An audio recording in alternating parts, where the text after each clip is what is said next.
back after having to do RL stuff. Let's see if I'm right and this is Argenti. I can't pronounce his name right. I mean, red hair, beauty spouting. It can only be one person.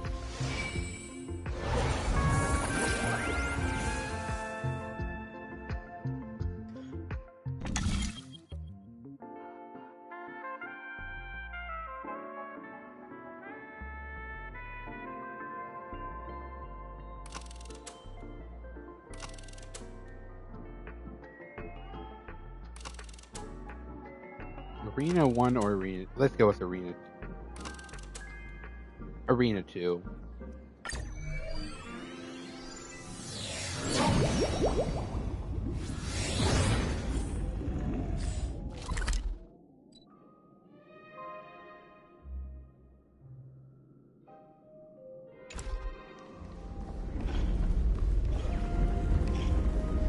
Wait, did I hear a bird?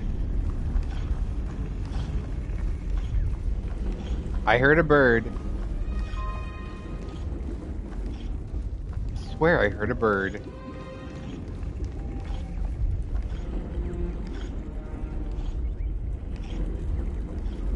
I hear a freaking bird. Oh, there it is.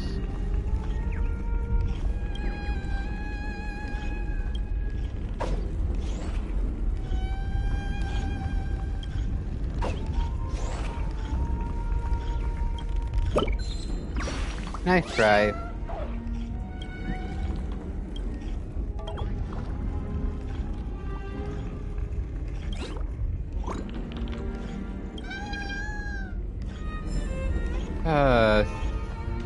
You think somebody would be walking out for this origami bird a bit better?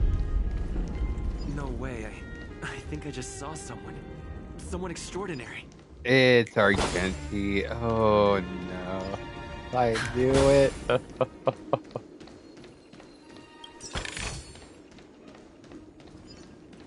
Feeling lucky. And it is Argenti.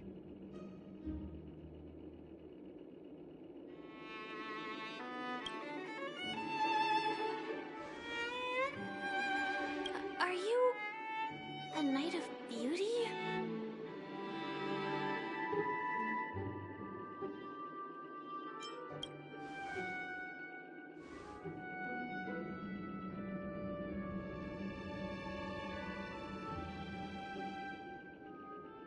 Dang.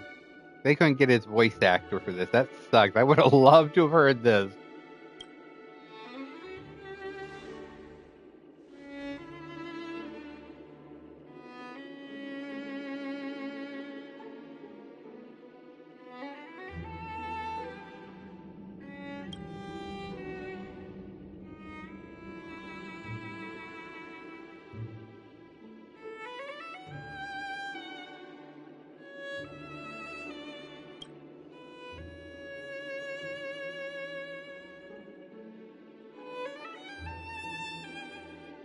He bumped into adventuring?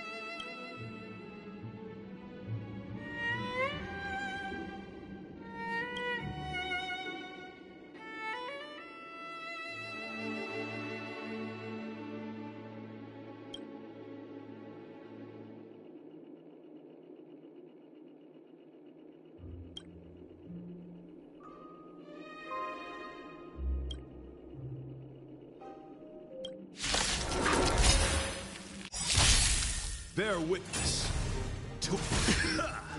Decided to play your ace, huh?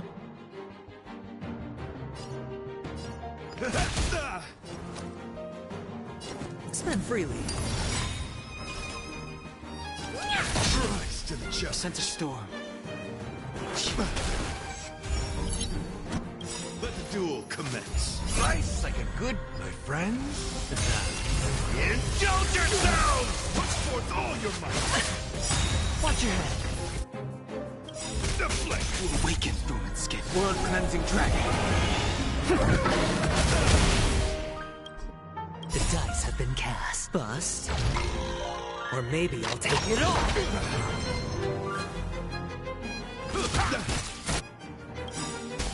Do you know who I... It's Big Diamond!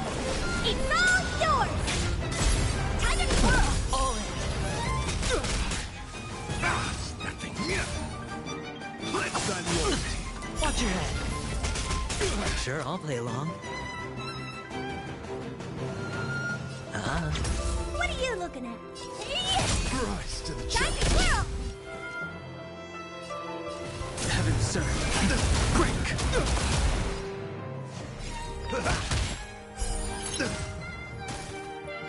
Behold, this symbol of pure.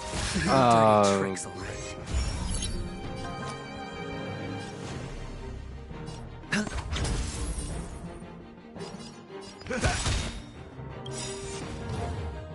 Nice, like my friends. Indulge yourselves! Time to twirl! Oh, I did the wrong thing there. Oh well.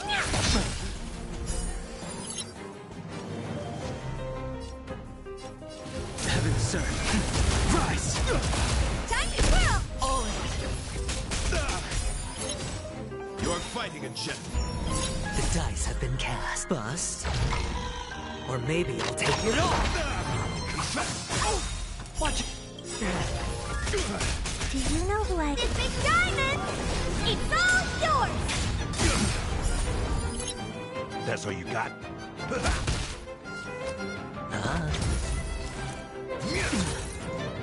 forth all your might.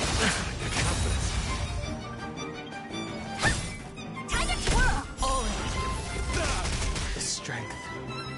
Heaven, sir. Break!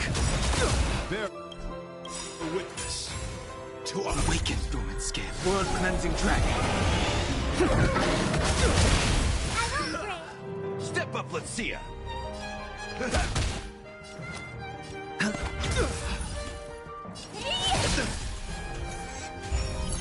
I sense a storm.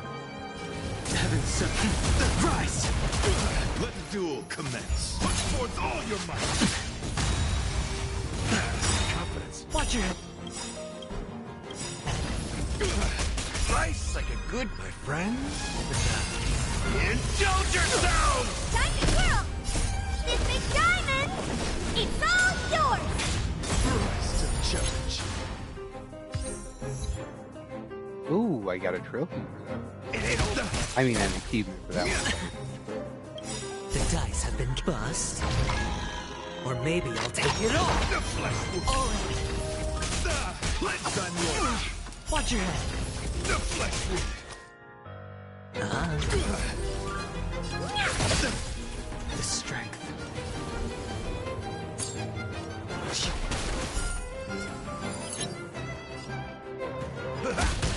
Behold, this symbol of pure. No dirty tricks, all right. The flesh wound. Rise to the challenge.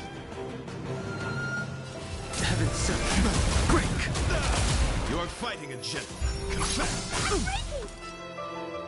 Rise to the challenge. All in. The flesh wound. Do you know who I... This big diamond! It's all yours! Time to twirl! The dice have been bust. Or maybe I'll take it all. Watch your head. Awaken, the world cleansing dragon. Bear witness to our. Sure, I'll play along. Step up, let's see ya. Slice like my friends. Indulge yourselves! Heaven, sir. Rise! The flesh wound. Yeah, I need to get rid of the Let the freaking. duel commence. Let's unload.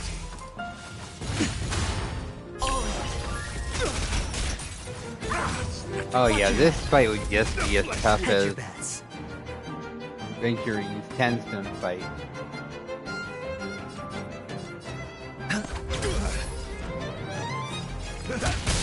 Time to twirl! Time to twirl! Rise to the challenge. Do you know who I... This big diamond! It's all yours! Time to twirl! Rise to the challenge. Nice. Heaven, sir. Break! Put forth all your might. The flesh wound. No dirty tricks. The dice have bust. Or maybe I'll take it all! The flesh! Tiger Swirl! Step up! I hit the mark.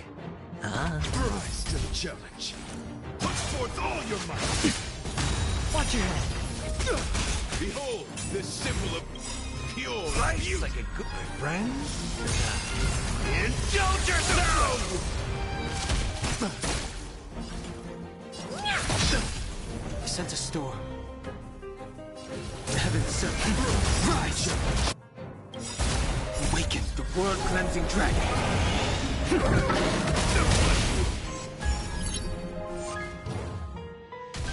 You're fighting a gentleman. Confess.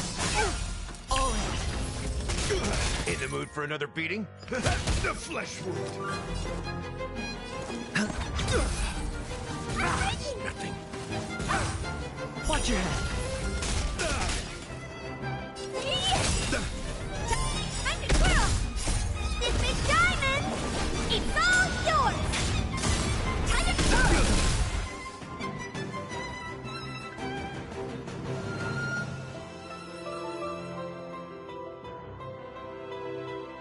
There we go.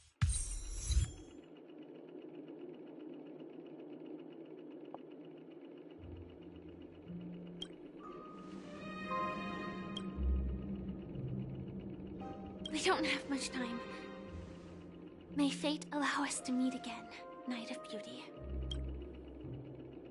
In that case, let's make our way to the end. Penacony's really thronging with talent. I hope we make it in time. Take a look at these here, quick. Defeat the Spear Tip, the Shield, and the Honored while they're in the Soul Freed state. Nice!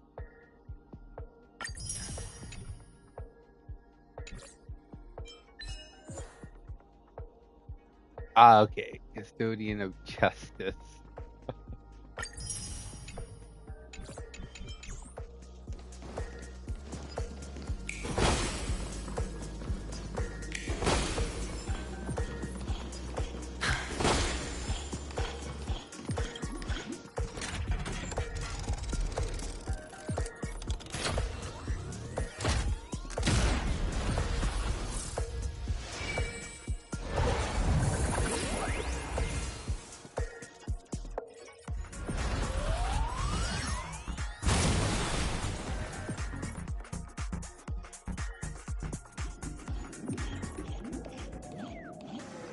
Wait, I heard a bird.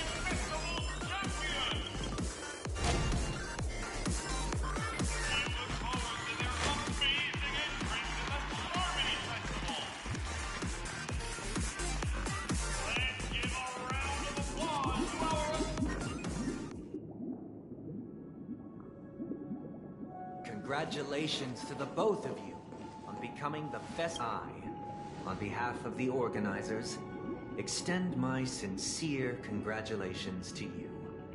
Wishing you joy under their radiance. What?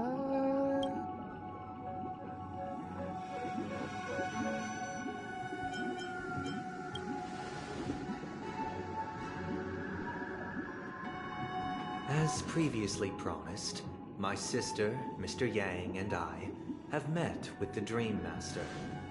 We delved into the truth about Penacony and its Stellaron, and have come to a consensus. You're lying. You have to be lying. Both I and the Oak family cannot acquiesce to your request. Yep. Just as expected. We acknowledge the perspective of you, Nameless. Penacony does require change, but not as you propose. The planet of festivities cannot and will not revert to a place characterized by chaos, disorder, or anarchy. Through your journey of overcoming obstacles, you must have glimpsed the essence of that era. The vulnerable ruthlessly eliminated, equality non-existent, common folk living precarious lives, eking out a dreary existence. Ultimately, only heroes like yourselves manage to achieve success. But I would dare ask, if you did not possess the special status of having a Stellaron, and you were but an anonymous and frail member among the masses, which Penacony would you prefer? A dystopia for the survival of the fittest? Or a sweet dream paradise for all?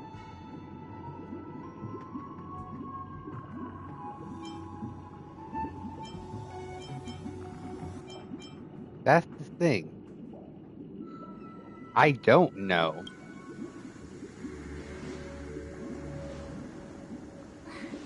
That's not the point! Don't let him mislead you! Mr. Sunday, even if the members of the Oak family can't fully agree on what to do about the Stellaron, now's not exactly the time to be holding an extensive discourse about Penacony's past and future, is it? The Stellaron issue concerns the life and death of everyone on Penacony. If anyone has a better suggestion, the crew is more than willing to listen. Also, it'd be best to tell us the ins and outs of that meeting. This way, we'll at least know what Welt and Miss Robin are dealing with, and the reason why they failed to make our appointment. Ah, Navigator. That is precisely my intention. With all present, let's begin by discussing the details. Let's talk about our tribulations and choices, our ideals and beliefs, and our final course of action. The only path to take.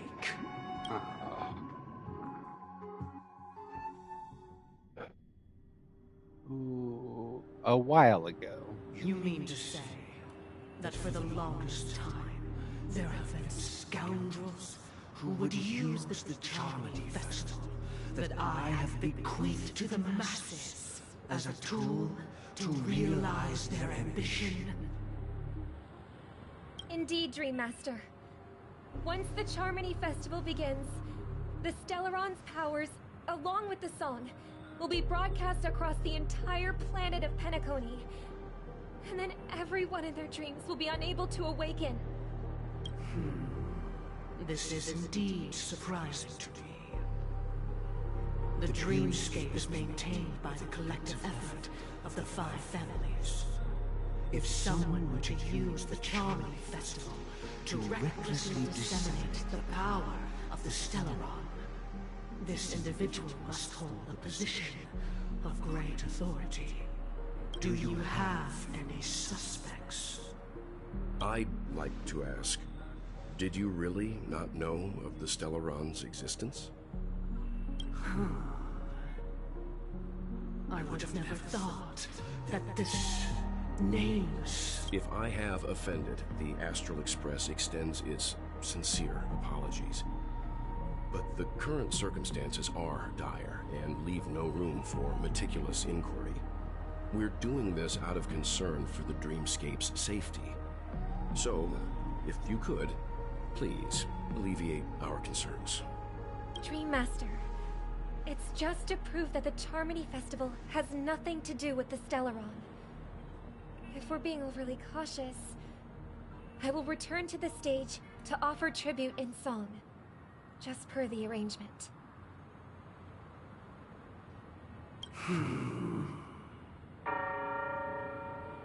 Sunday, Robin. I've watched you two grow up, and know your dispositions like the back of my hand. The magnitude of this matter is enormous, and cannot be taken lightly. Since Mr. Yang has asked with such earnestness, I will personally respond in kind. If there is a need, the entire Oak family will be mobilized to heed your call. Sunday, might I ask you to beseech them to cast their light unto me, and question me in their stead? I will do as you command. Robin, could I entrust you to be present as a witness, to document the truth, and to proclaim my innocence, so that all slander may be utterly dispelled? I will do as you command. May thy will be carried out on earth, just as it is in the heavens. Oh, triple-faced soul. Please sear his tongue and palms with a... Let us begin. There is nothing else to prepare. Understood. Question. Have you devoted your life to your god, never worshipping other gods? Naturally. Do you love your god as you do yourself? Always heeding their admonishments? Naturally. Have you strayed from the path expected by your god, betraying their name? Never. Have you ever been inordinate with your asks of your god, coveting more than the foundation of the creation itself? Never. Then, a final question. Do you swear to fulfill all vows, past, present, and future? With the Eon as my witness, if I do not deliver on my words, or if I renege on my vows, may I be cursed in accordance with divine law. They have seen your faith, and have endorsed your faith. With this, it can be evidenced... Just a moment. What is it, Mr. Yang? I have another question I hope to have answered. To my understanding, the family's harmony and prosperity have never relied on so-called divine laws. The god you both mentioned, are they truly Shive?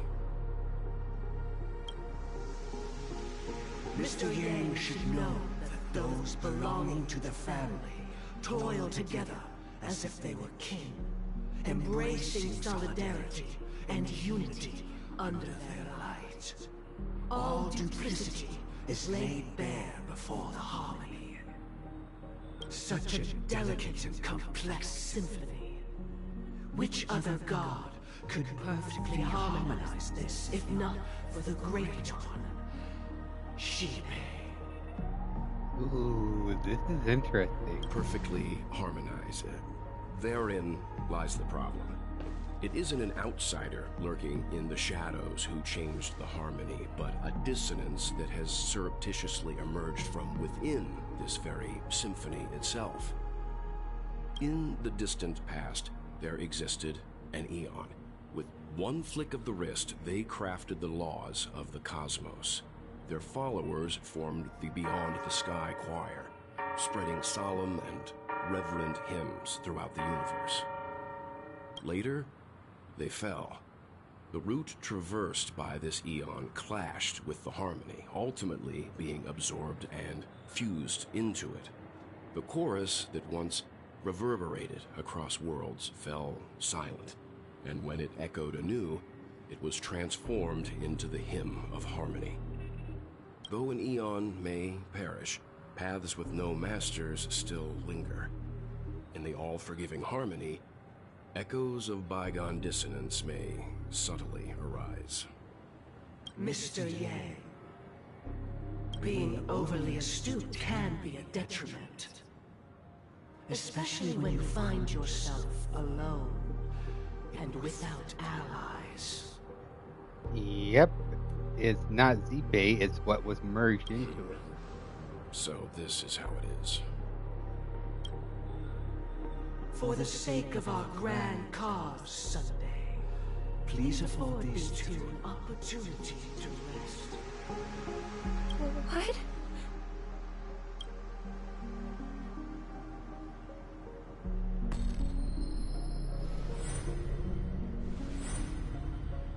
Sorry, Robin.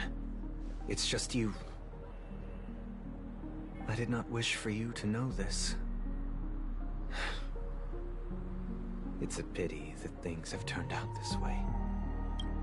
So, this is the true reason I can't sing? The shadow that envelops Penacony is actually... We were never children of the harmony. Our ideal paradise could not have been crafted by Shipe. True bliss can only be guaranteed by the one who transcends the many. Within the foundation of law, humanity establishes civilization, and through harmony, we obtain order. The Aeon of Order. Ooh. Unbelievable. To think that there would be remnants of the Order on Penacony. What have you done with Mr. Yang and Miss Robin? Don't worry. I just gave them some time alone to ponder their fates. You should know that these actions make you an enemy of the Astral Express. Should we need to stand against the Nameless, it would only be myself and the Oak family involved. But we haven't reached that point yet, have we? Your efforts for the justice of Penacony are evident to everyone, and have been widely observed. Smart kid. You're just as sharp as the other one.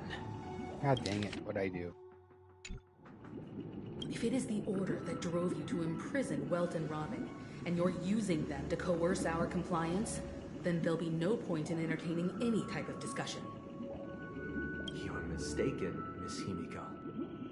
They are in very safe hands, and just as the family has always proclaimed, no one can be harmed in the dreamscape, least of all in the beautiful new world belonging to the Order. Penacony and the entire universe have witnessed far too much innocent bloodshed. The strong wield their blades against the weak, and the victors push the vanquished to the brink of life. Natural selection. The world abides by this principle, establishing the well-being of humanity atop the corpses of the downtrodden. Only we, or rather, I, possess the power to put an end to this farce. So you've decided to resurrect a dead Eon? No one's ever done such a thing. If Miss Himiko is interested, let's draw back the veil and speak candidly. I've always firmly believed that people can understand one another through peaceful means. I'm willing to divulge the unembellished truth as to the intentions of the Order's Pathstriders, so that you will make better judgment for the Astral Express, for Penacony, and for this stretch of the universe. Words can hardly do justice to the beauty of that ideal. So, come with me, everyone. Let us retrace our steps, and see once again where this road leads. Huh?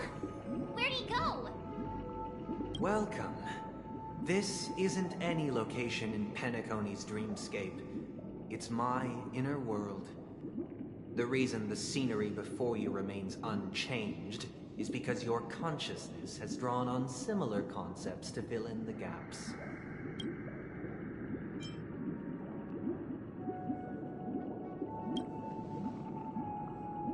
That means... Did you do the same to Welt? It's a tuning process. Stronger in effect and more draining on the mind. The gray-haired guest has experienced it before, so he should understand what it entails.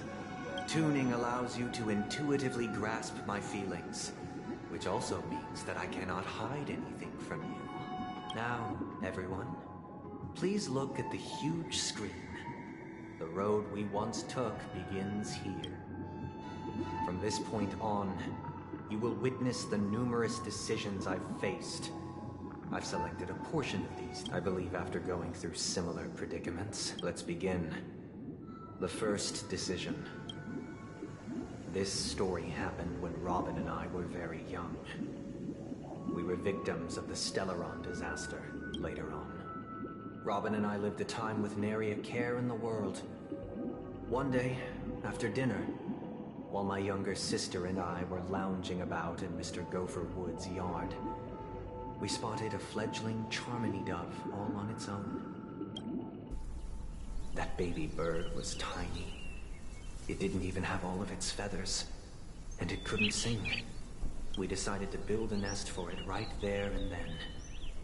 However, thinking back, that winter was unusually cold, with fierce winds at night in the yard, not to mention the many poisonous bugs and wild beasts in the vicinity. It was clear that if we left the fledgling in the yard, it stood no chance of surviving until spring. So we decided that when it regained its strength enough to spread its wings, we would release it back into the wild. The tragic part, something that we'd never considered, was that this bird's fate had already been determined long before this moment. Its destiny was determined by our momentary whim. Now, I pass the power of choice to you all. Faced with this situation, what choice would you make? Stick to the original plan, and build a nest with soft net where the Charmony dove fell. Or build a cage for it, and feed it, giving it the utmost care from within the warmth of a home. I eagerly await your answer.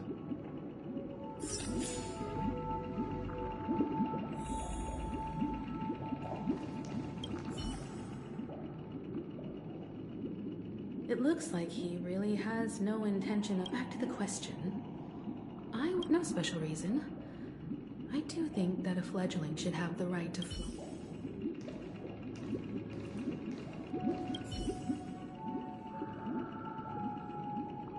I can't decipher his intentions right now.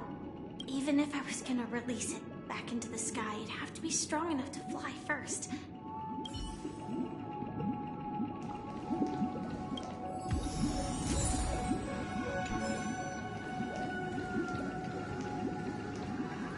They're definitely all leaning towards the cage.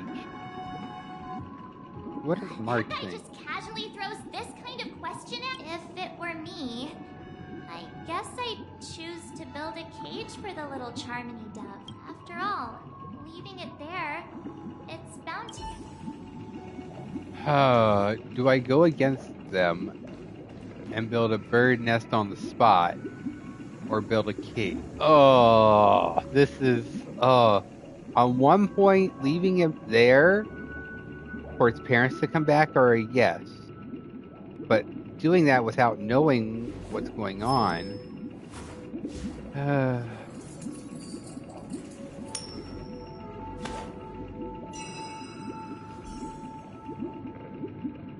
Let's go this way first. Much as I want to do that, nurture with care and a cage.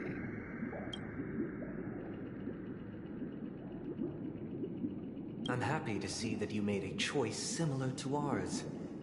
If we passionately nursed it back to health, I watched it for a long while by the window. Probably about 3 or so days. In those 3 long days, finally, on the 137th attempt, it succeeded. But its attempt did not go perfectly. The fall shattered its wings. It writhed helplessly in my embrace.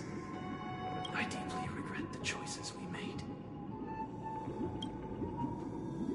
This story happened when I was appointed as Bronze Melodia, a position exclusive to the Oak family. It was during that period that I had the opportunity to hear voices from all corners of the dreams. He was a dream chaser and an illegal stowaway. Just like the rest of them, he came to Penacony in search of a better life. He told me, I sold everything I could at home. He had a plan in place. He would buy back his children once he had made his fortune, and enjoy Penacony's beautiful dream with them. After hearing the Dream Chaser's story, I immediately appealed to the Bloodhound family to cease their pursuit. I'll tell you the outcome soon. Will you do as I did, and try to convince the Bloodhound family, or will you remain silent, leaving him to languish while the hounds are hot on his heels? Until I look forward to everyone's decisions. Who knows?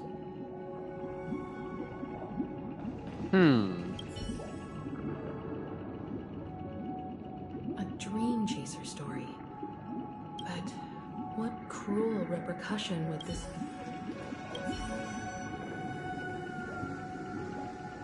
This question... I'd probably choose to ask the blood. We're going the other way. It seems illegal stowaway. He sold his kids to chase a dream. With that thought, there's only one... Agree, though. He sold the children. There was no way.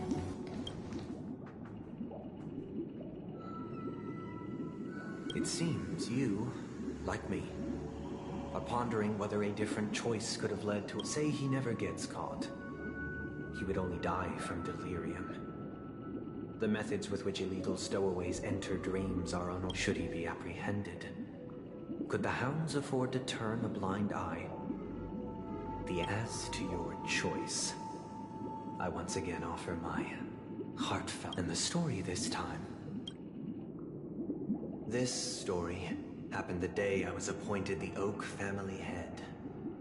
At that time, Mr. Gopherwood was the current Dream Master, and as per his wish, we had a private conversation. What surprised me was that the Dream Master had only come to deliver a letter to me. He let me read its contents, and it was a letter from my sister. The letter contained the usual pleasantries, anecdotes from her travels, nothing out of the ordinary. Just as I started wondering how this letter related to our discussion, the Dream Master began to speak. Do you know who wrote this letter? My sister, of course.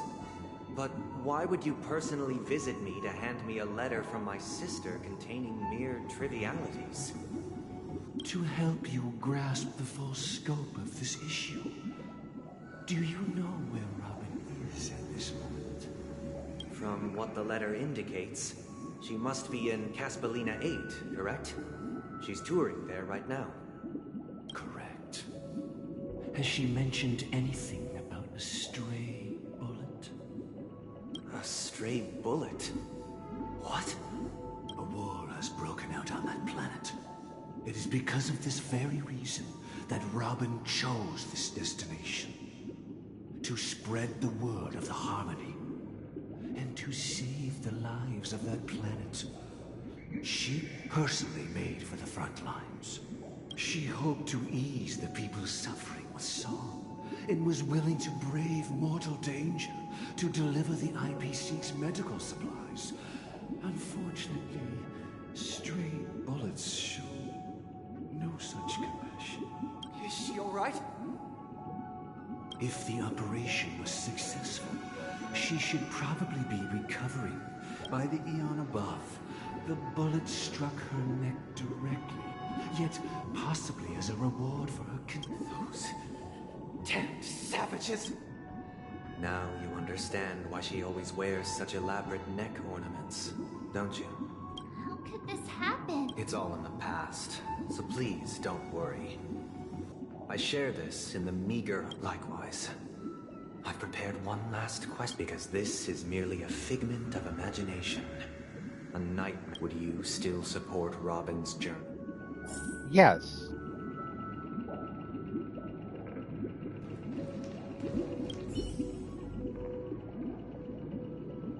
I often feel like I've dreamt of their confusion and if Mr. Sundays with each trailblaze, dangers and...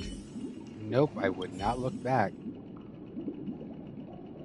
Miss Robin's courage is admired, but the fact that she is also Mr. Sunday's...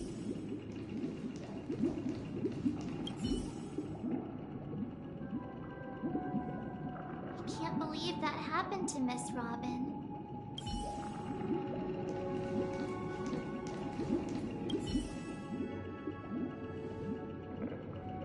I can't believe that happened to Miss Robin. Okay, so that's the only other... Wait. I talked to all. You know what? I would support.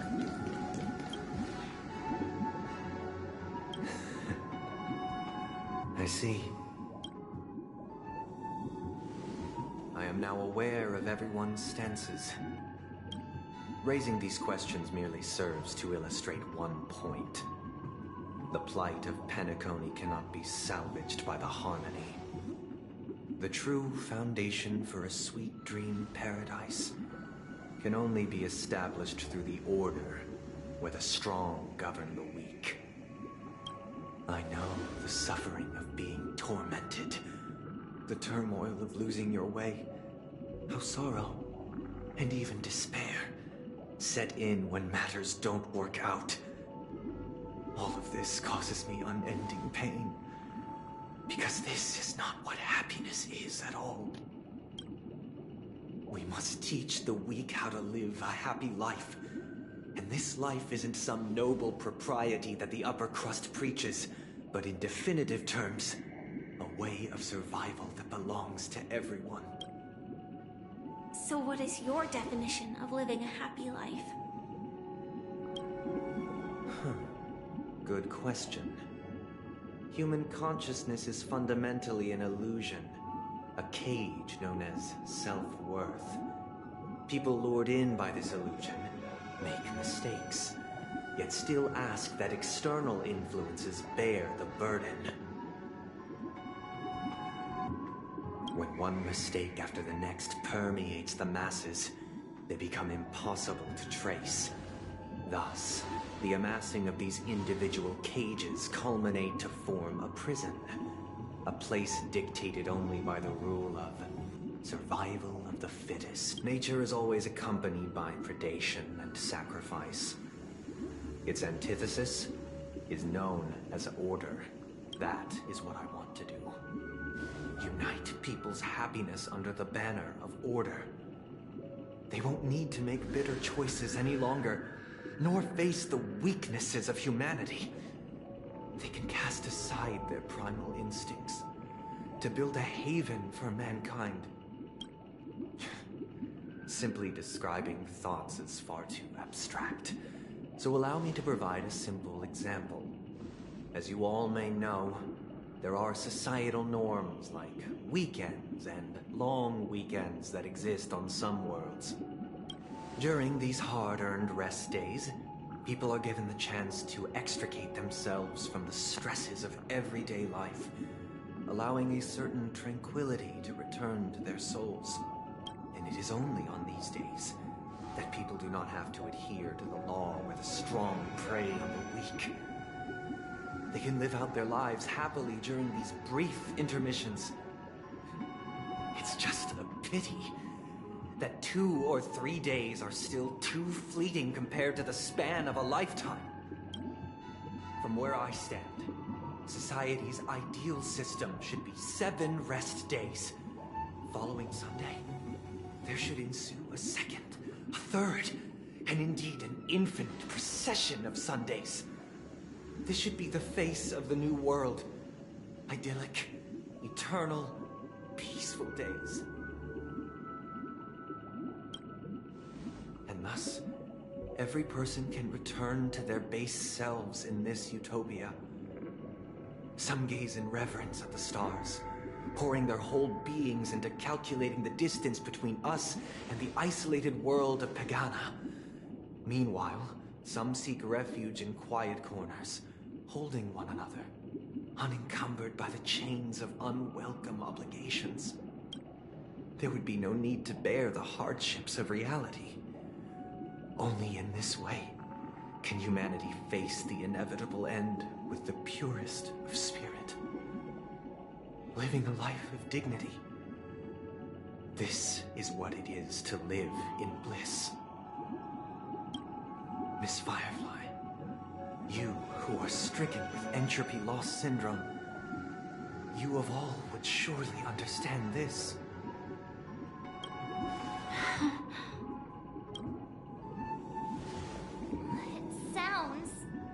like a flawless theory.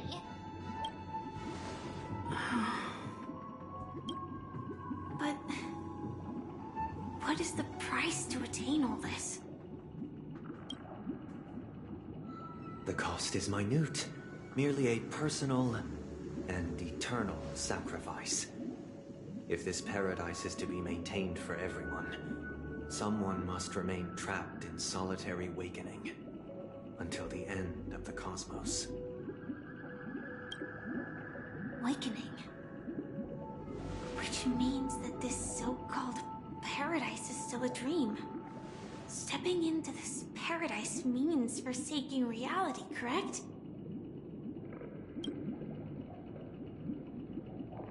It is not forsaking, but transcending.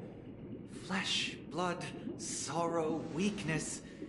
If the physical is the root of spiritual suffering, it is only logical that we defeat it. But in this supposed bliss, people won't have defeated their demons. The chance to overcome their tribulations would be forever lost to them. In other words, it is an escape. That's another way of understanding it. But there is no shame in escape. On the contrary, the seeds of escape exist in everyone's hearts. Don't you agree, Miss Firefly? And as to why we sleep, it is because we are afraid to awaken from our dreams. But this is not in conflict with the grand plan.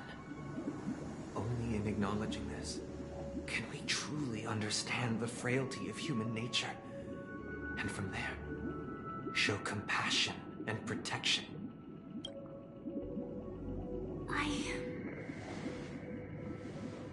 I admit that you are a born leader. Your perspective on humanity brims with pessimism. Yet you express compassion for all, even when your heart pities them.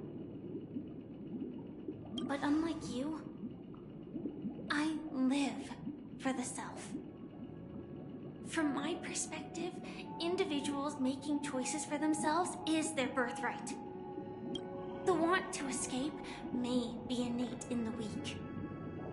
But whether they are weak or not, it is not up to another to decide. Perhaps in your mind, you also view me as weak?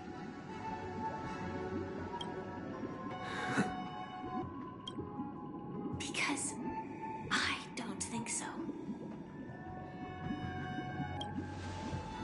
Since Miss Firefly has said her piece, the Astral Express will also naturally give you our answer. We'll leave it to you. Just as Mr. McHale instructed before. Tell him our choice.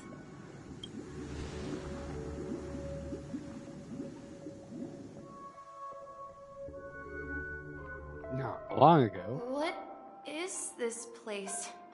Does this place ring any bells, Misha? I don't know, but I feel a sense of deja vu. What is this place? It's the realm within a dream bubble. This was left to the Astral Express by a nameless, but weirdly, when we entered it, it was completely empty. Dr. Edward from the Dreamscape sales store told me that dreams are formed from memories, and a dream bubble can't take shape if its core is empty. So I thought you might be able to help us in unraveling this mystery, Misha. As a hotel doorman, you know Penacony best among us. I don't know much about dream bubbles, but if you want to figure out what this mansion is, I'll do my best. I'm counting on you then. Himeko, I still don't get it. Why were you so sure that Misha had a connection with this dream bubble? I wasn't sure. It was just a hunch.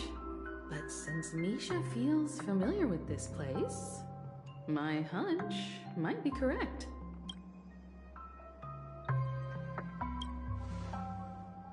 Exactly. This is where you and Firefly encountered death, which we now know as dormancy. Considering its connection to Dreamflux Reef, it's not surprising it appeared here. The question now is, who brought you here? Based on the clues we have so far, it's unlikely to be that masked fool. So identifying them is crucial to us. We're drawing closer to the truth once more. Let's give Misha some time, as I believe he'll... All right, but there are doors all over the place. I guess... maybe this way?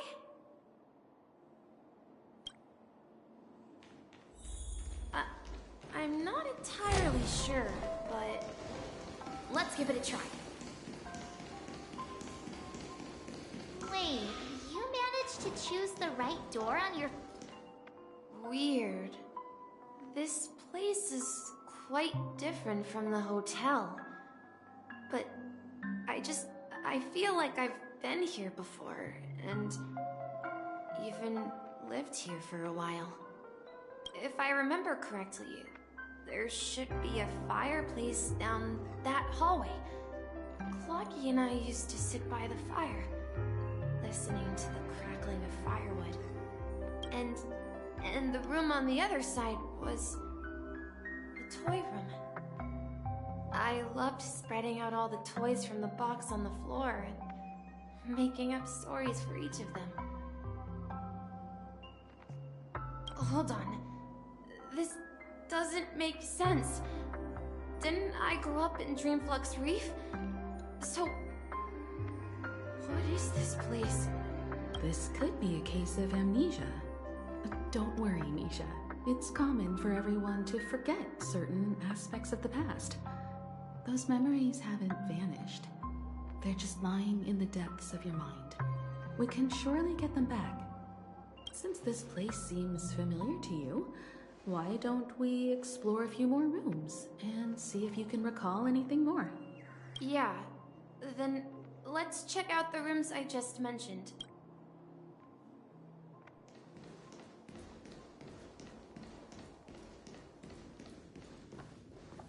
Mikhail, that's the name. Now we all know him as the Watchmaker. So, who is he talking to? Do you know anything about it, Misha? I'm sorry, I don't know much about the Watchmaker. But, Mikhail... Anything special about that name? Mikhail is Grandpa's name. Grandpa? Do you mean you're the Watchmaker's grandson? But we haven't heard anything about the Watchmaker having descendants. And the name Mikhail is not rare. Perhaps it's merely a coincidence. Could you tell us more about your grandpa, Mikhail? Yeah, sure. He was a seafarer who fearlessly ventured into mysterious seas and storms. He was always on the sea and had lots of friends who accompanied him on his travels. He didn't want me to call him Grandpa because that would make him sound old.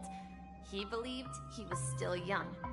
The name Mikhail was given to him by his parents, Mihaly and Elise, both renowned seafarers. Every time he came back, he'd share his logbook with me and tell me about his adventures at sea. I want to become a great adventurer, just like him. It appears that the Seafarer has nothing to do with the Watchmaker.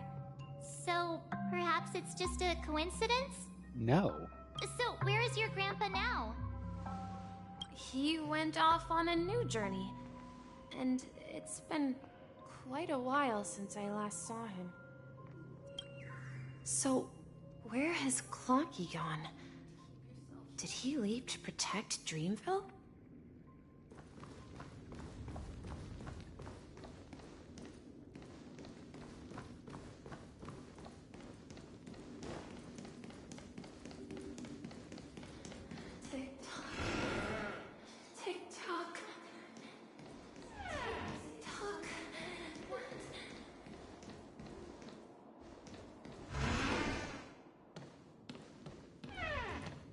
I heard some noises from the room. Origami Bird? That's a friend of mine. You and Origami Bird are friends? Yeah. It's a member of the Compass crew, just like Clocky and Miss Mirror. And there's more than just one Origami Bird. They are a big family with lots of brothers and sisters who look the same. They follow Miss Mirror's orders and handle all sorts of jobs on the ship. They're the best sailors.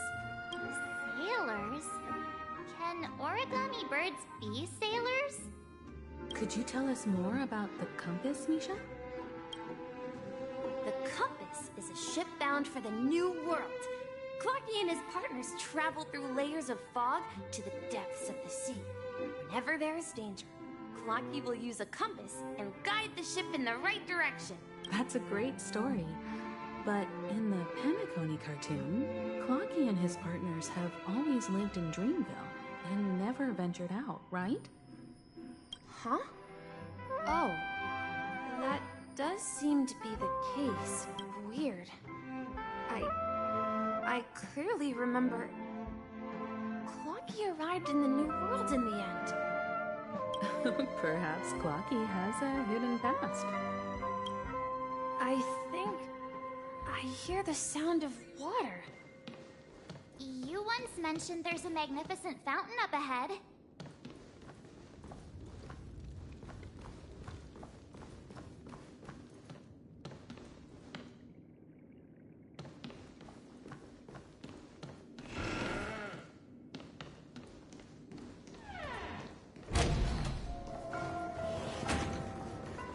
Look, there it is.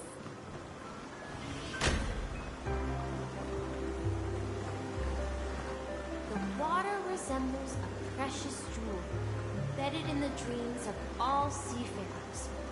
Every time I gaze at the shimmering lights beneath the waves, it feels as though I'm back in this place, standing by your side. Have you recalled anything, Misha? Yeah, I saw these sentences in Grandpa's logbook. He used to say, despite the perils of the sea, whenever he stood on the deck in the afternoon, overlooking the sparkling waves, he would think of this fountain in front of his house. He often said that those moments felt like returning to his family's side, and the difficulties at sea didn't seem quite as challenging. You know, I quite understand such sentiments.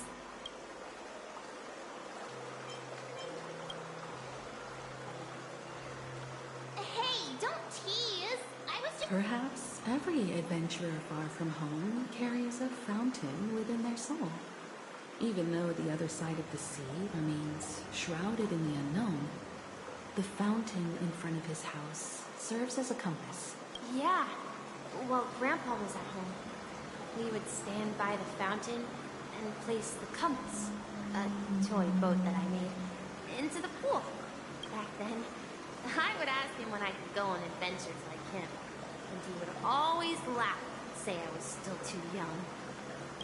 It seems this Mikhail is truly a seafarer and Yeah. Based on Misha's recollections, the scenes in the dream bubble appear to be his childhood memories. But this raises more questions.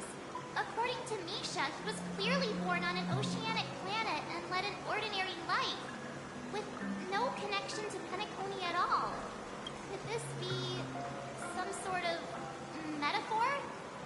Perhaps the sea refers to the memory zone. I'm sorry. I don't know, but my memories keep pouring out uncontrollably, like water flowing from a fountain. Perhaps I'll remember more things if we go further.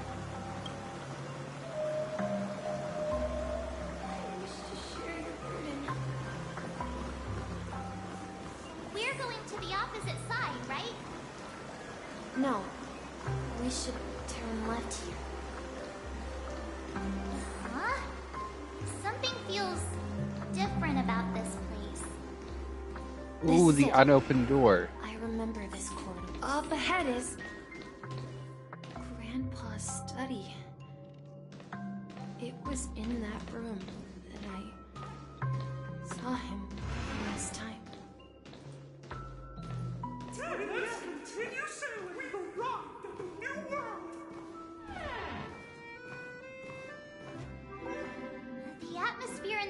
feels totally different. Misha! You finally come! Clocky, you're here! Yeah. This is the room where we first met each other. Are those books on the bookshelf logbooks left behind by that seafarer? Yeah. Whenever he came back, he placed a logbook on the bookshelf in his room. They contain records of his expeditions to every corner of the world. He described our world as a fountain. At some point, the sea started to gradually swallow up the land where people lived to ensure that everyone had land to settle on. He had to continue exploring the sea in search for the source of the rising seawater. On that day, he called me to his study, telling me that he was embarking on another journey. However, I could sense the gravity in his expression. I asked him if I could go with him, but he said that my adventure lay elsewhere, and told me to stay home, and patiently await a certain sound at the door. What sound? He told me about a vast ocean in the sky. An ocean of stars. He spoke of a train that transports children with a desire to venture far away, traversing the sea of stars without ever stopping. He said that he knew the crew on the train, and that he had asked them to take me along. He said the journey I had always dreamed of would start there. Oh, we're getting Misha. A train? Could it be? It's the Astral Express. I remember now. Grandpa's friends are a group of nameless who came to this world to resolve a disaster caused by a star. Then, he gave his pocket watch to me. It was his cherished treasure, appearing in every one of his adventure tales. He explained that difficult times were ahead, but assured me that the watch would guide me. He said, as long as I kept moving forward, I'd eventually reach my desired destination. And then, it was as if I heard the distant sound of a train whistle echoing throughout the room. Exactly, Misha! And then we followed that whistle, didn't we? Yeah. I think I can still find the way we took back then.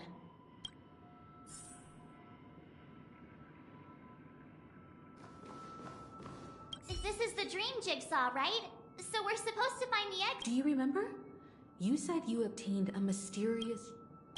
Hey, the shape seems to match. Looks like we're just one step from revealing the truth.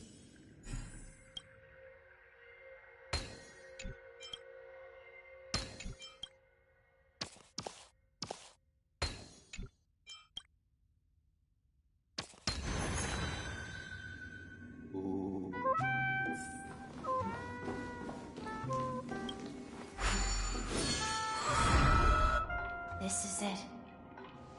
This is my room of clocks. While I spent my time waiting for Grandpa to return from his voyage, Walter gave me this workshop, and it became my secret base. Here, I learned how to repair clockworking gears out of my fondness of precision mechanics.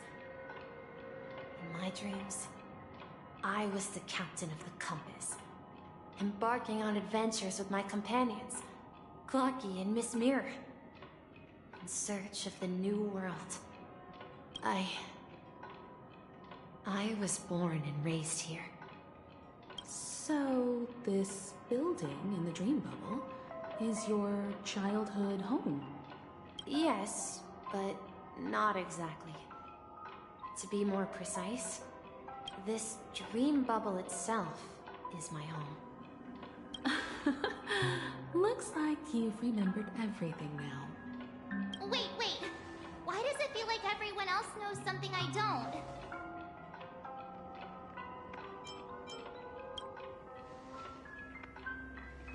March, do you remember when he mentioned a claw key that only he could see? Yeah, the little guy here, right? But we all saw him in Dreamflux Reef, right? And Mr. Yang even greeted him. Looks like everyone on the Astral Express has a childlike spirit. The answer lies in the Astral Express. His experience shows that neither Firefly nor Acheron can see this claw key. And when we were in Dreamflux Reef, you may have noticed that for some reason, nobody outside of the crew had ever talked with Clocky.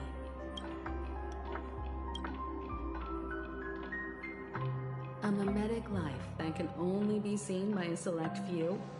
It's just like a hidden message left by someone for the nameless. But Misha can see Clocky too, right? They even grew up together. But Misha hasn't started the way of the Trailblaze yet.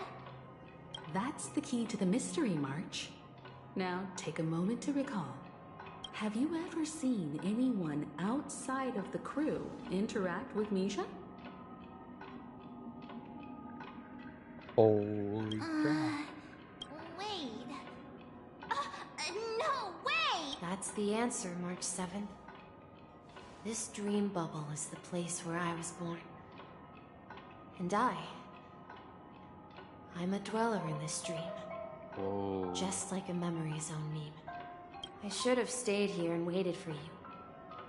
But when reality and memories merged, I unconsciously pushed open that door and left the bubble with Clocky. So it's not that the Watchmaker's dream bubble is empty, but rather the stuff inside ran away? And the whistle you heard was the sound of the express arriving at Penacony? That's one way to see it, but I believe there's a longer story behind all this. How about we start with your name? Now, should we call you Misha, or... Thank you all for helping me rediscover my true self. Now, please allow me to reintroduce myself. I was born on Lushaka, in the Presmere system, adopted by seafarers Mikhail and Char. They gave me a treasure, a name that carried their hopes. Mikhail Char Legwork, or simply Misha. If you prefer, you can call me by a more familiar name, the Watchmaker. So, you're the Watchmaker himself? Unfortunately, that legendary figure is no more. I am only a reflection of his life. As for the child who has been with you, he's the innocent protagonist of Misha's childhood dream. A friend of Clocky, a young apprentice, and a future mechanic on the Express. And this also marks the beginning of his journey, devoted to the Trailblaze. At the end of the journey, I left this little flame, which I so cherished, in my deepest dreams, hoping to pass it on to the nameless of future generations. However, he somehow left the dream bubble and forgot all about his task. I apologize for all the confusion this caused. Because he was born with a desire to trailblaze, wasn't he? I don't think Misha has forgotten his role as a guide. He remembered it, and that's why he mistakenly appeared as a hotel doorman in his dream from the very beginning. The one who brought our unconscious friend here must have been Misha. If that's the case, we encountered the Watchmaker's legacy from the beginning, didn't we? Well, I have a sarcastic friend who says I always take big detours and end up back where I started. Perhaps that's what every nameless has to go through. But in the end, you found me. If I may apologize, the Stellaron part is real. As for my wealth, however, it's nothing more than a baseless rumor. I left my homeland as a child and embarked on the journey of Trailblaze. I traveled to various planets until finally reaching Asdana. I've been moving forward all my life, doing what I could to overcome the obstacles in my path.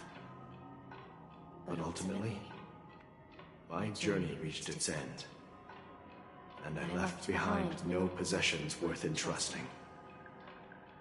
So, if you ask what's left within this worn-out train engine that can be called a legacy, I suppose it's the things that are still burning in the engine's furnace. Now that you're well aware of the current situation of Penacony, I certainly hope that you'll help me get this world back on track. But I'll leave that decision to you, for the path of Trailblaze is never paved by others. All I have for you is a story and 2 gifts. I want to give you my pocket watch. It has accompanied me throughout my long journey, guiding that naive child forward, and has been blessed with the presence of so many great people up to this day. And my hat, too. The one who navigated for me placed it on my head and planted a fanciful thought in my mind. The trailblazing expedition will never end. Now, it's time for you to make your choice. Once you've made up your mind, open that door and enter the long dream of an old man. I'll be waiting for you at the end of this corridor of time. Oh. All right, everyone. Although I don't think anyone will have any objection.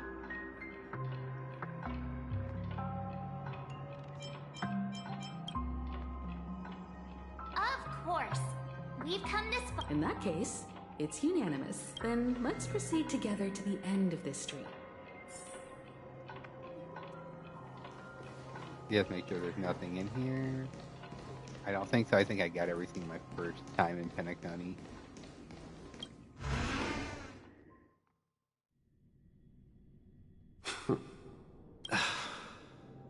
Mikhail, where are you going? Someone has to step up and save Lushaka. So why can't it be me, Misha? Please don't go. And if you must, please take me with you. Don't leave me alone. Even without me, you know how to proceed forward, brave Captain Misha. The compass is waiting for you. Haven't you always wanted to be a better adventurer than me? Now go, board that train and start your journey. Aww. Where are you going, Mikhail? I'm going to clean the floor in the parlor car. I've promised the conductor. Wait, first tell me, did you fix this watch? Yeah? I know what it looked like before. Its chain was broken, the back case torn, and the marks on the dial all worn out. How did you manage to fix it? Well, it's hard to explain, but I knew it could be fixed. It's the hands, Mr. Amundsen. Its hands were intact and pointing in the right direction, so I knew there would be a way to fix the rest. I see. You'll work with me from now on. Haven't you always wanted to tinker with this train? You're its mechanic now. As for the conductor, I'll do the talking. But I only know how to fix watches. Don't worry. You've got what it takes. I'll teach you what you need to know. Where are you going, legwork? It's time to head to our next stop.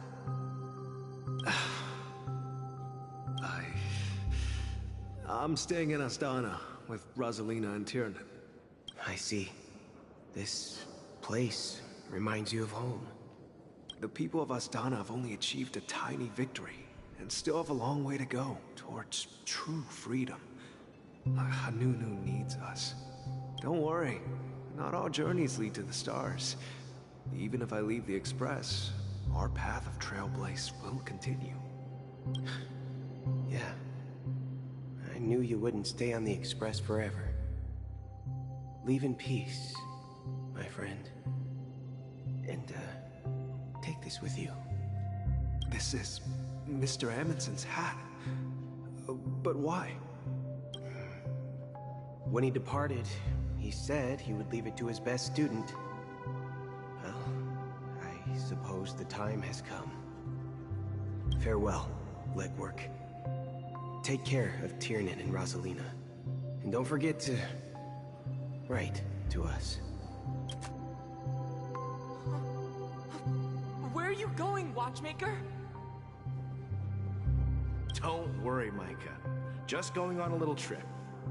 Someone has to be at the forefront of the interstellar frontier, and I'm the only former Nameless in Penacony. So why can't it be me? Because you're all we have! Have you forgotten about Tiernan? The cosmos is way more dangerous now. What will happen to Penacony if we lose you too? But what will happen to Penacony if we don't find a way out? Ah, Tiernan. How could I ever forget him?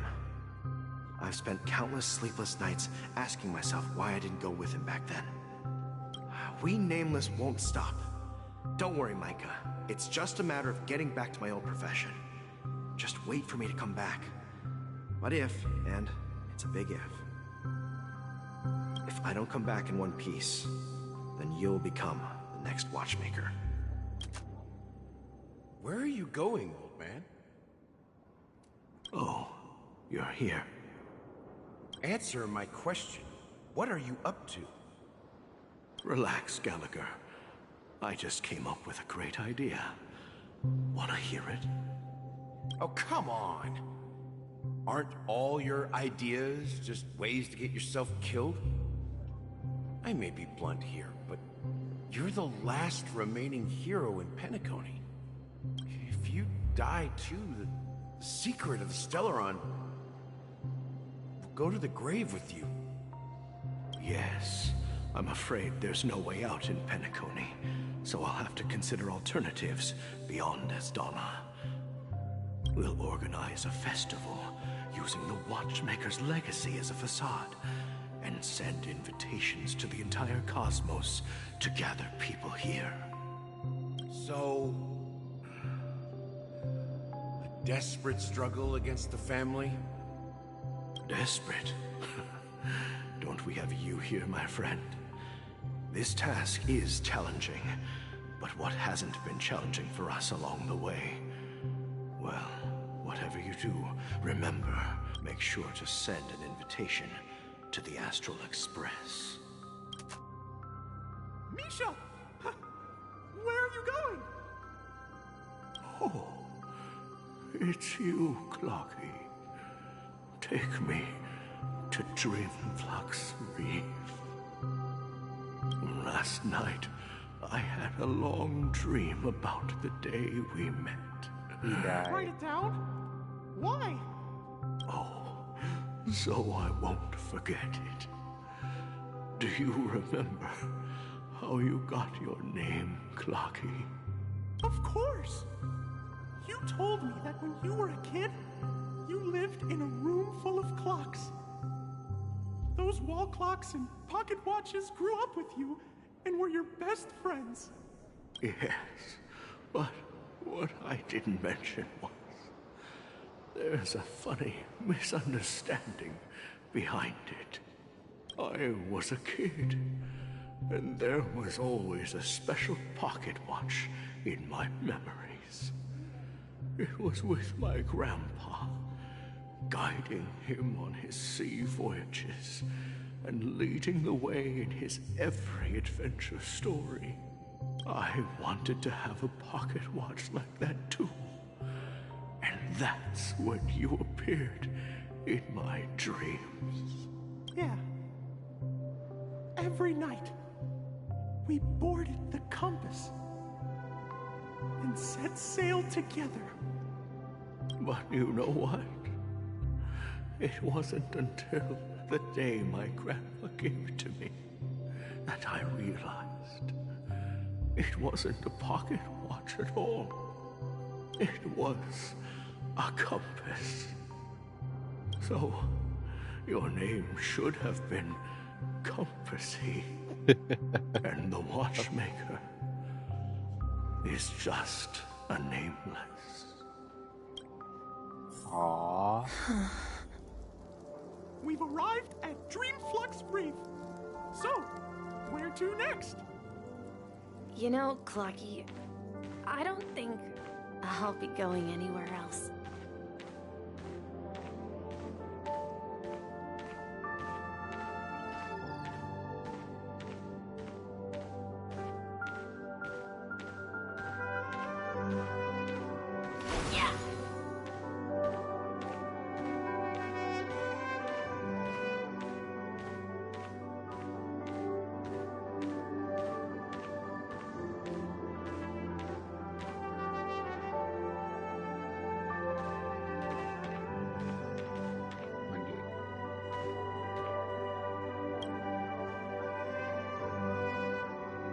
Traveled far enough. It's time for a little break. Oh. So, we'll set out again when you're rested? No, I'll stay here.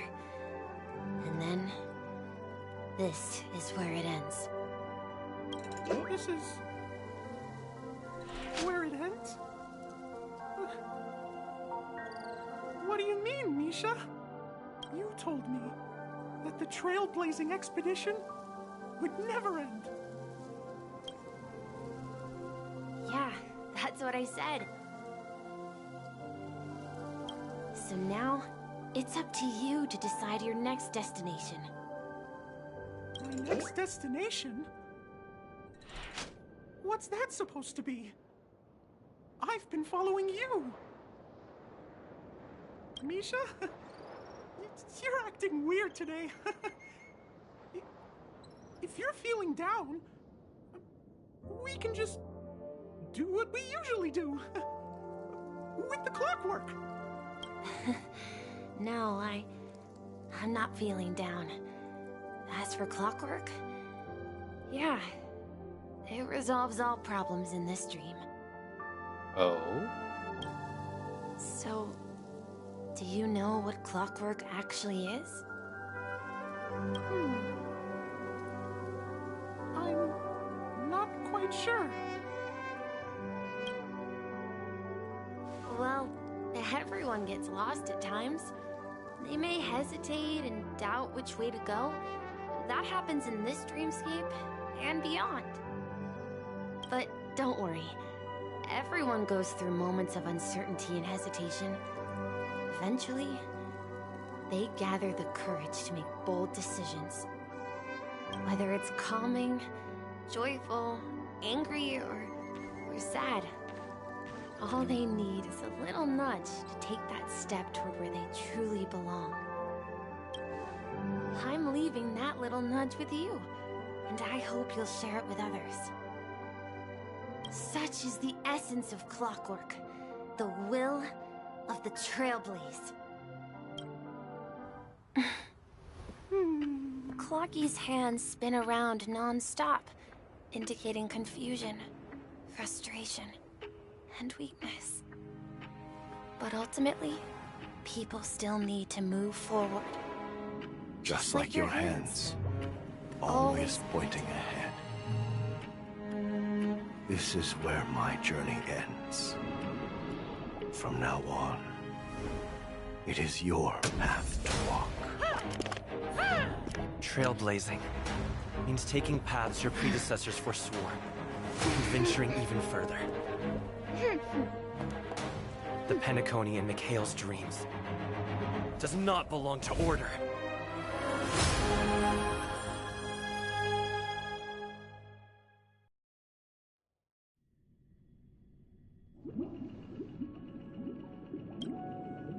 I can't believe that Eon would cast a glance at Penacony at a time like this. Is it because of the resonance from the legacy of the Trailblaze? Or perhaps the bond between you is so strong that it even impresses an Eon? Well, there might be another possibility. Perhaps they want to witness, on behalf of the fallen Eons, who will hold the future of Penacony. If that's the case, on behalf of the Dream Master of Penacony and the 107,336 members of the Oak family, I'm extending a formal invitation to all of you. I'm cordially inviting you all to the Penacony Grand Theater to participate in the upcoming Charmony Festival. And, of course, you won't be in the audience, but on center stage. Since the future of the Stellaron, Penacony, and even the entire cosmos is at stake, let's draw a conclusion there, in all fairness. If you truly believe in Akavili's path, then show me their courage and determination.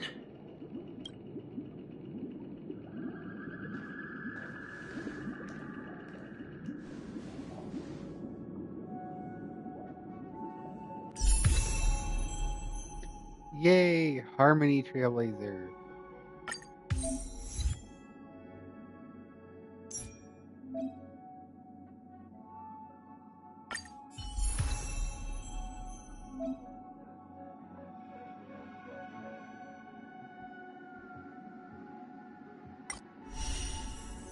Oh, let's figure this out.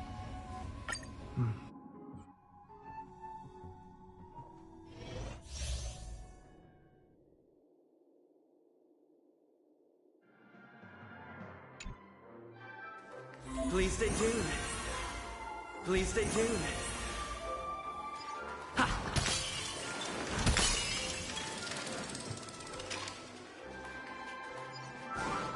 Please stay tuned. Please stay tuned. Please stay tuned.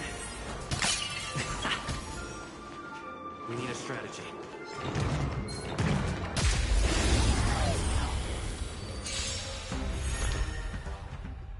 Swing dance etiquette deals minor imaginary damage. Skill deals minor to it with 5 bounces. All out footlight break.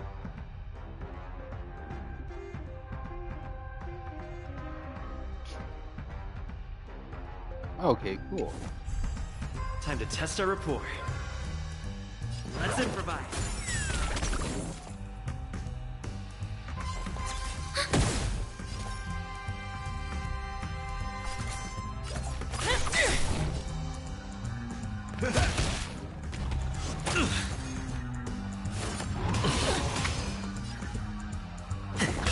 Enemy targets detected. The mood is set just right. Let the show begin! I gotta do that slower next time. Enemy data secure network activated. Time for a good old counterattack. Not good.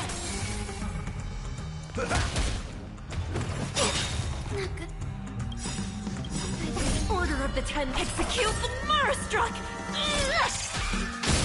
No enemies to the Marastruck. Nice, like a good friend. Indulge yourselves! Stay in step. Ooh. Dreams do come true.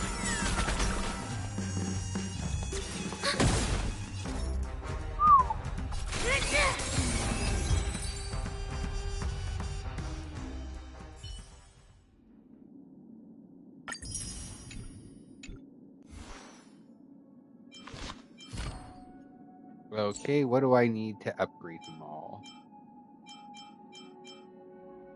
Oh, no, it's still that, so...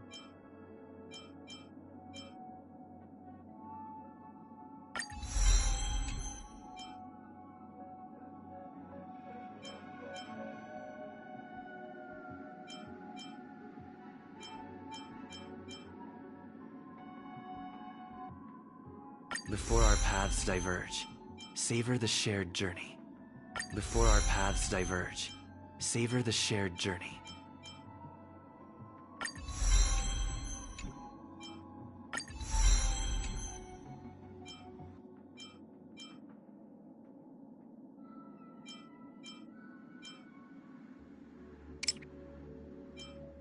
Top priority is the ultimate, then talent, basic attack.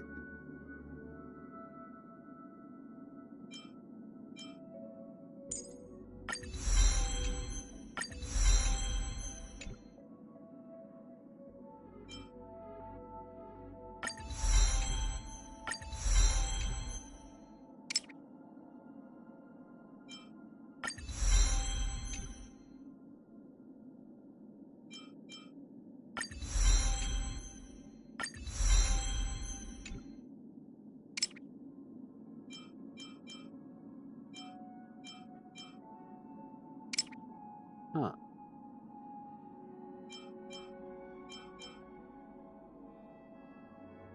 Oh, looks like I should really,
let's see what he has here.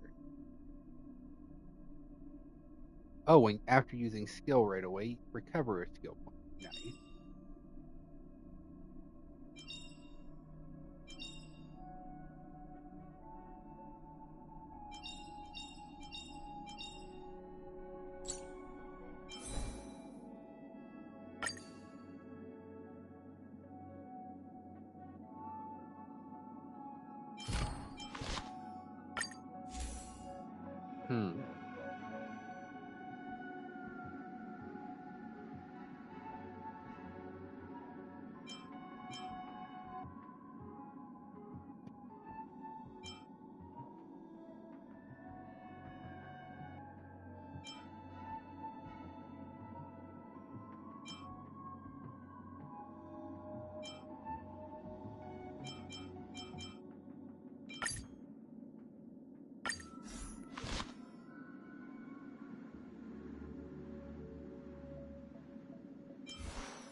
Does that mean he wants... I'm afraid so. This is weird. Aren't Arc villains usually plotting some dirty conspiracy in the end? Well, in my opinion, Sunday is deeply committed to his own philosophy and genuinely wants to prove that the Order is right.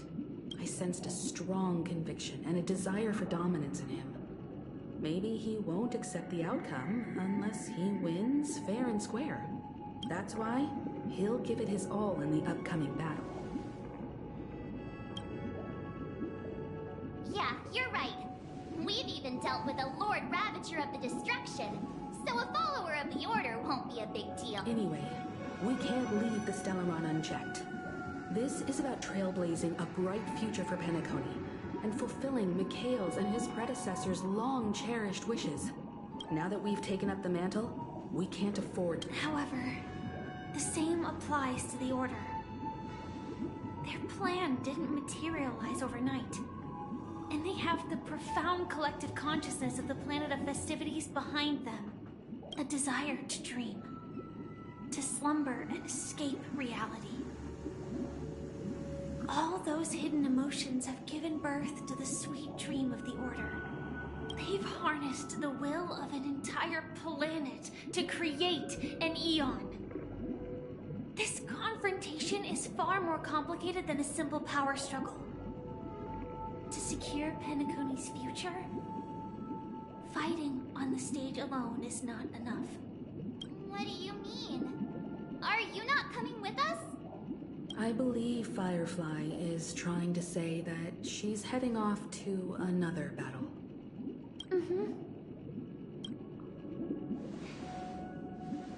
Before I left, the Destiny Slave told me that this journey would bring unforgettable rewards.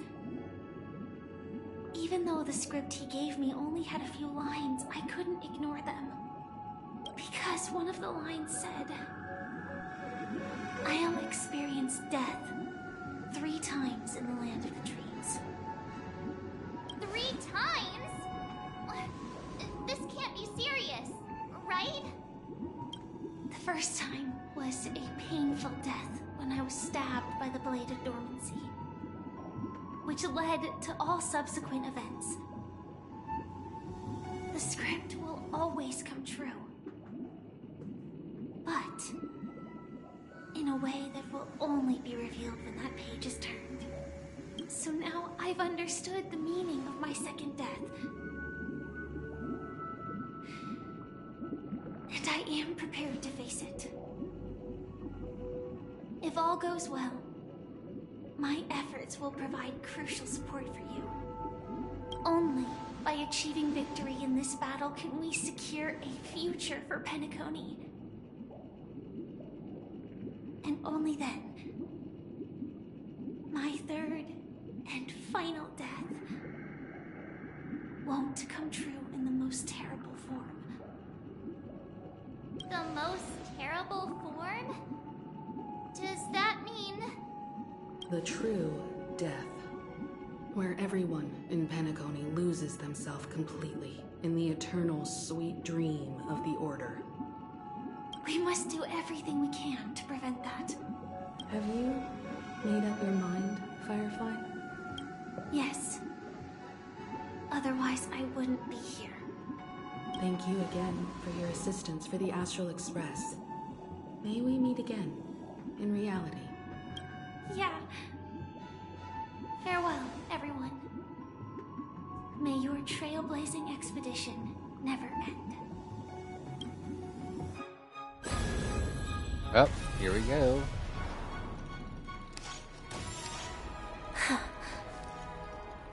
I dreamed of a scorched earth. Everyone, are you ready? A new shoot sprouted from the earth. It bloomed in the morning sun and whispered to me. Like fireflies to a flame, life begets death.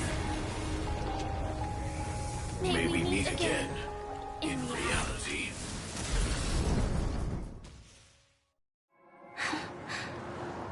After today, Japella's name will disappear from cosmic history, and the Everflame Mansion will take its place. In the not-too-distant future, you'll receive an invitation. That's your next stop. Land of the dreams. Penacony. I hope you find whatever you seek there. Be it answers or salvation. You mean my 3 deaths? Silverwolf told me about it. It's such a shame that it's not part of my script. Well, I want to live. I'm never afraid of death. The opposite of death is eternal life, and that's something I'll never desire. People die, and I am no exception. Death is like a script, a fate that cannot be defied. But that's exactly why we have to choose where we want to rest forever. Do you exist just to perish? Are you not the same, Blade? The end you desire is not one dictated by others. If I were to die now, I would only be a weapon. I believe I should die as a human. Though its definition escapes me, isn't this the answer that ordinary people look for their whole lives? A name that can be carved onto their tombstone. A tombstone that belongs to me once bore the inscription, Glamoth's Iron Cavalry. Then it changed to Stellaron Hunter. But one day, it will bear the name Firefly. And all the brilliance she showed at the end of her life. Aww. That's quite unexpected, old man. Who would have thought your crazy plan would actually work? Do all you nameless fools just act on a whim? I can sense that this false sweet dream is coming to an end. The nameless may be young, but they had the ability to achieve this goal. Just like you did in your time. It's a shame you won't be able to see it firsthand. Maybe I won't either. Once something fictional is seen through, it ceases to exist. Yeah, not just those nameless. Even Mr. Wings is just like you. Stubborn, won't listen or give up, no matter what. Well, fate is unpredictable, I guess. If we weren't bound by those cursed paths, maybe we could have had some good talks. But in the end, we managed to do it. Now we can find solace. Remember how those idiots cursed us? They said, "Go to hell, you worthless traitors." Well, I don't know if they really meant it, but if longing for freedom means going to hell, then I'll be joining you soon, you old fool. Let's get together and have supper again in hell. Oh, I almost forgot. There's one more thing. Here's to you. A glass of hello and goodbye, Trailblazer. To the imperfect tomorrow. It's warm here, isn't it? You're lucky to have found shelter from the rain. Let alone fresh berries in this desolate place. I was just following the scent of life. It's particularly strong in a place like this. It's a shame these berries don't have much flavor. Seriously? In case you didn't know, this fruit is pretty juicy. The only downside is that when you chew it, it becomes extremely spicy. Have you lost your sense of taste? I can still taste certain things, like a faint sweetness. Before coming here, I stopped by a place called Orkron. It had barren cliffs and nights lit by bonfires.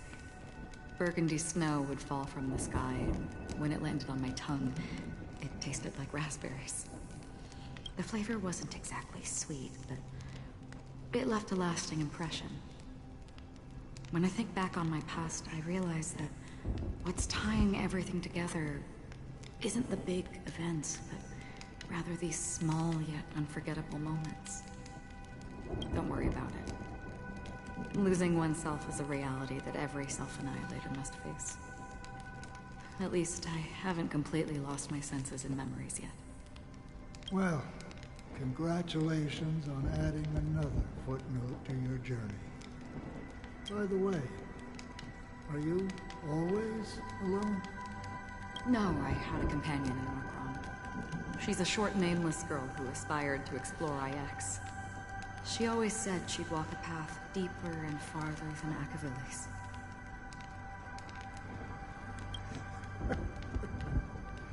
Quite an ambition for such a small girl. So what happened? She became stagnant water. Well, my condolences. Condolences. I don't need them. The girl left with a smile. She never regretted her choice and most definitely wanted me to say goodbye with a smile. So, that's what I did. That's proof that you're grieving for her. Or perhaps I'm just afraid. Afraid? I rarely sense that emotion from you. I'm afraid I'll forget the 30 days I spent with her. Just like all the other days in my life. Most of them have already washed away with the rain, disappearing into an unseen realm. I fear that those vivid red memories will fade away too. There isn't much color left. And besides this faint, warm red, there's almost nothing. Hard to imagine. A ranger accustomed to bloodshed, destruction, and chaos finding warmth in the red color. Because I have experienced this warmth many times. Long ago, I promised someone that I'd bring it to more people. And that for every remaining moment of my life, I'd strive for a better ending for all. As long as this red color still lingers, I have a chance to fulfill that promise. It represents a burning fire, blooming flower, the berries in this cave, and life itself. In the end, it will lead me beyond the horizon of existence. And on the other side, I will cut off nihility. The one blessed by the sleeping and shapeless is considering how to kill them. That's truly pure nihility. But you're right about one thing. After spending so much time near this stagnant water, only when I look at this vibrant red fire do I realize that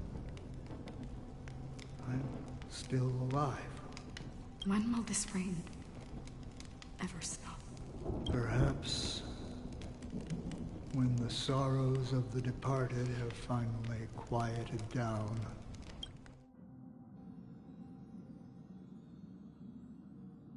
Have you heard of a planet named Biari Scamandros, Don Hung? It's one of the Paradise Kingdoms under the influence of the Harmony. A sought-after wonderland for the inhabitants of the Dardanu Major and Minor systems. Half an Amber era ago, the family held an unprecedented festival there. And after that, everyone on the planet became part of the family. Do you think the same thing will happen on Penacony? Yes. Or how else can we explain it? The family deliberately used the Watchmaker's invitation to keep all the Pathstriders here, but banished the Emanator of the Nihility. Because of the Nihility, I'm rarely affected by the power of other paths, but somehow I can unconsciously infiltrate them. Maybe that's the risk they're trying to avoid. I would disagree. Biari Scamandros is not part of the credit system or connected to the Silver Rail.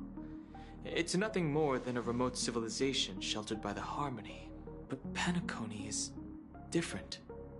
If the family messes with Penacony, that would be like declaring war on almost half of the factions in the cosmos. They have no reason to do that. No, they don't. If they truly serve the Harmony, that is. What do you mean? The path in Penacony is impure. The Harmony here has impurities. Do you remember the ancient swarm disaster? Tazeront, the propagation, brought endless havoc to the universe, and it eventually evolved into a fierce battle among all eons. 2 paths lost their eons in that war, the propagation and the Order. Coincidentally, their downfall is related to a certain eon. Shipe, the Harmony. Legend has it that they participated in the crusade against the Imperator Insectorum and devoured Anna the Order for unknown reasons. Holy forgaroni. So you're saying that the 2 leaderless paths are working behind the scenes? But I don't see any descendants of the propagation in Penacony. Could it be that the remnants of Beyond the Sky Choir are hiding within the family, trying to resurrect a fallen eon? I can't say for sure, but they're definitely planning something for the Charmony Festival. Now, this is getting way too complicated. Is this why you want us to leave Astana right away? Are you giving up? The Charmony Festival will start soon. There's one thing that I need to confirm no matter what. A warp jump is the best way to do so. Time is running out. I have another plan.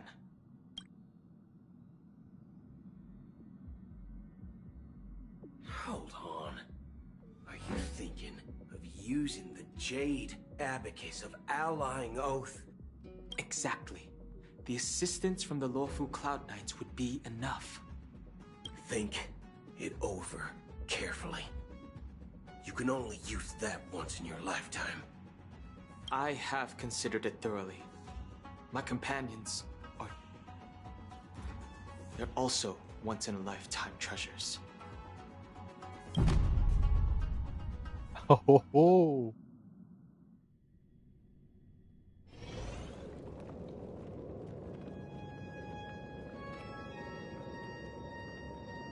Are you the only one here, my child?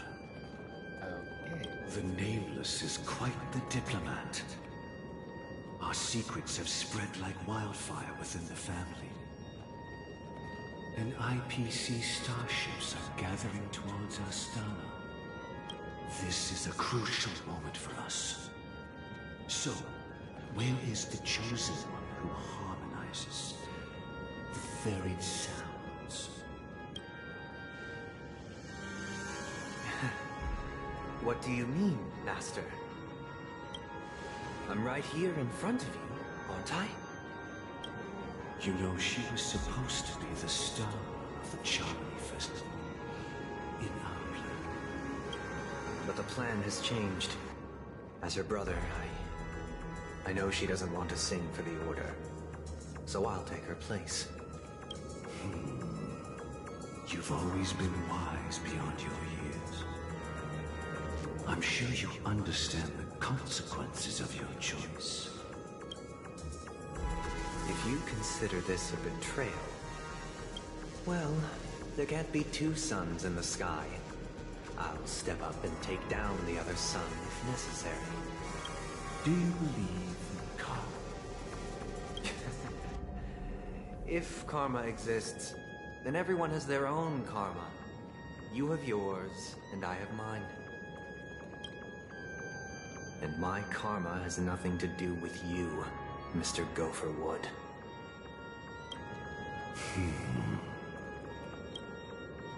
All right. Since you're willing to sacrifice yourself for her, I'll grant your wish.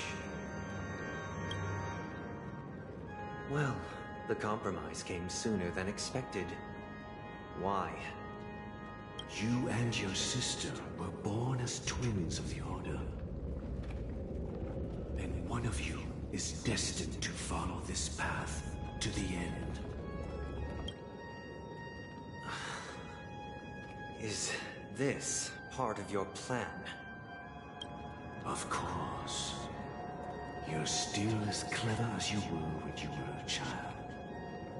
The opening is near. Go, my child.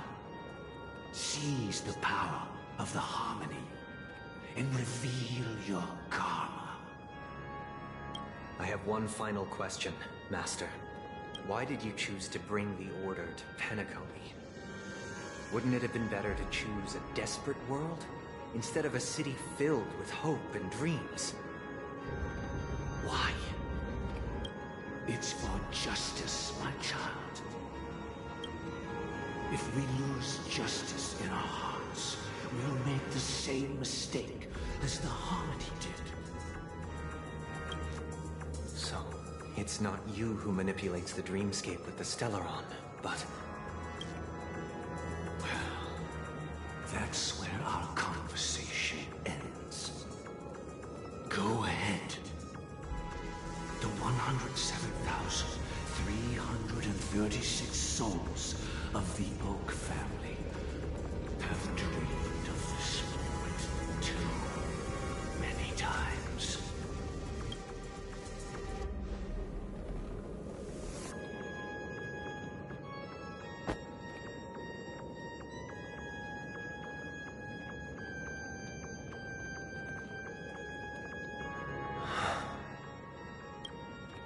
I shall ascend to the heavens, becoming the scorching sun.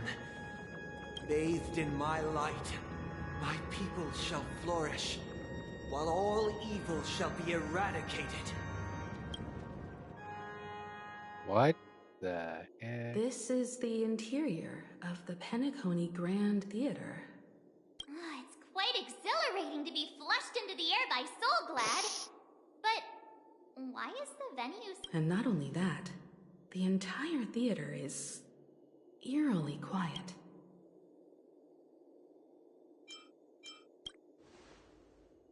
Even if we're late, a grand theater like this shouldn't be completely empty.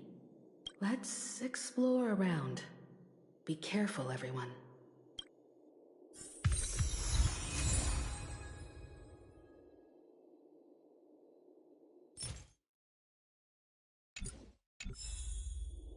And on that note, I am taking my leave. We are going to take yeah, it's pretty late. So get up to here.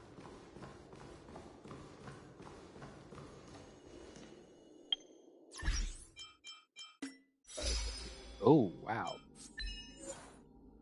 Tread on the path of harmony. Done.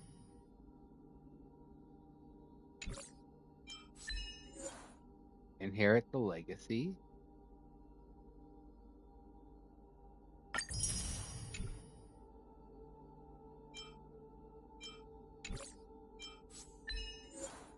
In combat, use the back to defeat an elite and oh wow. Okay, nice. Alrighty then. Oh.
Dang.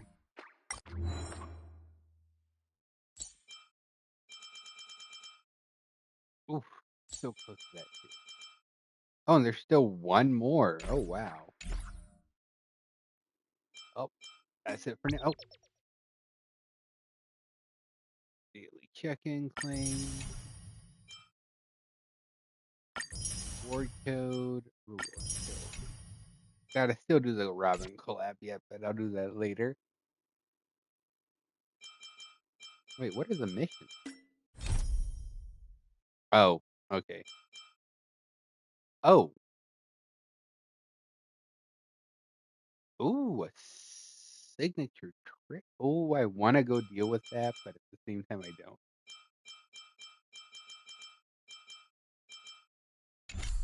But anyway, we are done right now. Because one is a little late, so. Later.